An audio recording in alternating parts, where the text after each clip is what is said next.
ರಾಜ್ಯವನ್ನೇ ಒಂದು ರೀತಿಗೆ ಅವಮಾನಕ್ಕೆ ಈಡು ಮಾಡಿದಂತಹ ಪ್ರಕರಣ ಏನು ಅಂತಂದರೆ ಅದು ಪ್ರಜ್ವಲ್ ರೇವಣ್ಣ ಪ್ರಕರಣ. ದೊಡ್ಡ ಮಟ್ಟದಲ್ಲಿ ಚರ್ಚೆ ಆಯಿತು. ಪ್ರಜ್ವಲ್ ರೇವಣ್ಣಗೆ ಜೀವಾವಧಿ ಶಿಕ್ಷೆ ಕೂಡ ಆಯಿತು.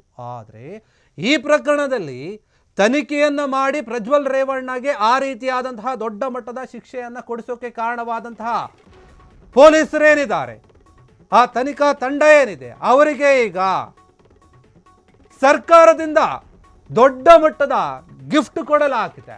ಶಿಕ್ಷೆ ಕೊಡಿಸಿದಂತಹ ಪೊಲೀಸರಿಗೆ, ಪೊಲೀಸ್ ಅಧಿಕಾರಿ ಮತ್ತು ಸಿಬ್ಬಂದಿಗಳಿಗೆ ಬಹುಮಾನವನ್ನು ಕೊಡ್ತಾ ಇದೆ ಸರ್ಕಾರ. ಈಗ ನಗದು ಬಹುಮಾನವನ್ನು ಮಂಜೂರು ಮಾಡಿರುವಂಥದ್ದು ಕರ್ನಾಟಕ ಸರ್ಕಾರ. ಯಾಕಂದರೆ ಪ್ರಜ್ವಲ್ ರೇವಣ್ಣಗೆ ಶಿಕ್ಷೆ ಆಗಿದೆ. ಡಿಜಿ ಮತ್ತು ಐಜಿಪಿ ದರ್ಜೆ ಅಧಿಕಾರಿಗಳಿಗೆ ತಲಾ 20,000ದಂತೆ ಒಟ್ಟು 25 ಲಕ್ಷ ರೂಪಾಯಿಯನ್ನು ಕೊಡಲಾಗಿದೆ. ಮತ್ತು ಡಿಜಿಪಿ, ಎಡಿಜಿಪಿ, ಐಜಿಪಿ ಅಂದರೆ ರಾಜ್ಯ ವ್ಯಾಪ್ತಿಯಲ್ಲಿ ಬರುವಂಥ ಅಧಿಕಾರಿಗಳಿಗೆ 8,000. ಇನ್ನು ಇತರೆ ಇಲಾಖೆ ಅಧಿಕಾರಿಗಳಿಗೆ ಸಂಬಂಧಪಟ್ಟ ಹಾಗೆ 5,000 ಕೊಡ್ತಾ ಇದ್ದಾರೆ. ತಲಾ 5,000 ಅಂತೆ ಒಟ್ಟು 2 ಲಕ್ಷ ಆಗ್ತಾ ಇದೆ. ಜಿಲ್ಲಾ ಮಟ್ಟದ ಅಧಿಕಾರಿಗಳಿಗೆ ತಲಾ 5,000ದಂತೆ ಒಟ್ಟು 1 ಲಕ್ಷವನ್ನು ಕೊಡಲಾಗಿದೆ. ನಗದು ಹಣವನ್ನು ಒಳ ಆಡಳಿತ ಇಲಾಖೆ ಮಂಜೂರು ಮಾಡಿದೆ. ಈವರೆಗೆ ನೋಡಿ ಒಟ್ಟಾರೆ 35 ಲಕ್ಷ ರೂಪಾಯಿ ನಗದು ಬಹುಮಾನವನ್ನು ಮಂಜೂರು ಮಾಡಿರುವಂಥದ್ದು. ಪ್ರಜ್ವಲ್ ರೇವಣ್ಣ ಅವರ ಲೈಂಗಿಕ ದೌರ್ಜನ್ಯ ಪ್ರಕರಣ ಏನಿದೆ, ಆ ಪ್ರಕರಣ ಬೆಳಕಿಗೆ ಬಂದಾಗ, ಮೊದಲನೇ ಬಾರಿ ಆರೋಪ ಕೇಳಿ ಬಂದಾಗ ಇಡೀ ರಾಜ್ಯವೇ ಶಾಕ್ ಆಯಿತು. ಒಬ್ಬ ಮಾಜಿ ಪ್ರಧಾನಿಯ ಮೊಮ್ಮಗ ಆಗಿ ಎಂತಹ ಕೆಲಸವನ್ನು ಮಾಡಿದ್ದಾರೆ ಅಂತ ಇಡೀ ರಾಜ್ಯದ ಜನತೆ ಹೊಗಳ್ತಾ ಇತ್ತು. ಆ ರೀತಿಯ ಕೆಲಸವನ್ನು ಮಾಡ್ಕೊಂಡಿದ್ರು ಇವರು. ಅತ್ಯಾಚಾರದ ಆರೋಪ ಕೇಳಿ ಬಂತು. ಆ ನಂತರ ಪೆನ್ ಡ್ರೈವ್ಗಳು ಸಿಕ್ತು. ಪೆನ್ ಡ್ರೈವ್ನಲ್ಲಿ ಬಂತಹ ವಿಡಿಯೋಗಳನ್ನು ನೋಡಿದ್ರು. ಎಲ್ಲರೂ ಕೂಡ ಚೀತು ಅಂತ ಉಗಿಯೋಕೆ ಶುರು ಮಾಡಿದ್ರು. ಇವರು ಯಾವ ಸಂಸದ ಅಂತ ಹೇಳಿ ಎಲೆಕ್ಷನ್ಗೂ ನಿಂತಿದ್ರು.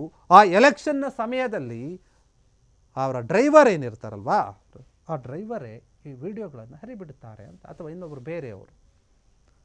ಆಗ ದೇಶ ಮಟ್ಟದಲ್ಲಿ ಸುದ್ದಿ ಆಗುತ್ತೆ ಈ ಒಂದು ವಿಚಾರ. ಅದರಲ್ಲಿ ಸರಿಯಾದ ರೀತಿಯ ತನಿಖೆಯನ್ನು ಮಾಡ್ತಾರೆ ಪೊಲೀಸರು.